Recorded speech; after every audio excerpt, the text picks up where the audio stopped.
Wakazi wa kaunti ya Bungoma wamehimizwa kutilia maanani hali yao ya afya ya mwili na akili ili kujiwezesha kuishi vyema licha ya changamoto tofauti za maisha.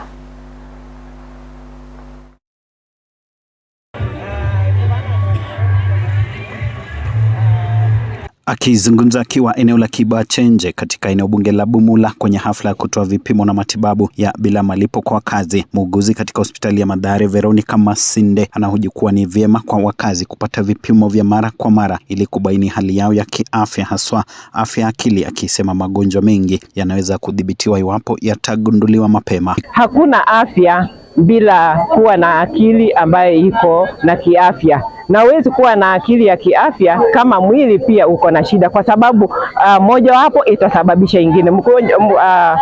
Kukosa afya ya kiakili inaweza kusababisha pia mwili ukawe na shida. So ni vizuri mtu ajiangalie, ajipende, aweze kuzingatia kuwa na msongamano wa kimawazo na kuzungumuza hali yake ili asiwe na shida ya kiakili. Na ni vizuri pia mtu kuangalia afya yake ya kimwili, kwa sababu magonjwa ya kimwili tumeona pia yanaweza kusababisha ugonjwa wa kiakili. Kauli iliongwa mkono na mwanaharakati Bi Barabeka Masibai aliyetoa wito kwa wakazi kutumia fursa ya hafla za matibabu bila malipo kupata huduma za afya, huku akirai serikali kuu kuhakikisha bima ya afya ya kitaifa inawafaa wakazi. Ya kwamba tunasema SHA inafanya kazi, na kwa nini hao maafisa hawakujitolea wakuje hapa saa hizi nimewaitia watu wafanye registration ya SHA.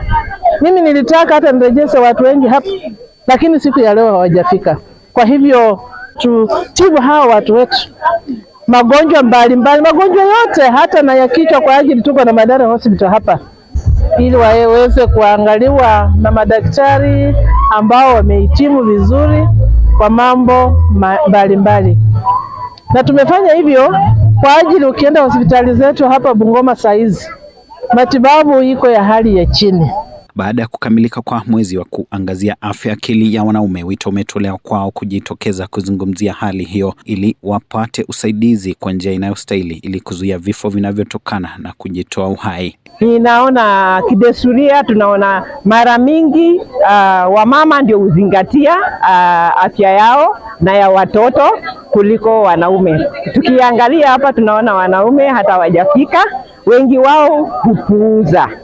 Na ndio maana tumetokezea na mwito tukisema wanaume lazima wazingatie mambo ya kiafya ya kiakili, because wengi wao wamepuuza, na ndio wengi wao, idadi kubwa inaonyesha kati ya wanaume 10, 4 hujinyonga kila siku kwa sababu ya msongamano wa kiakili.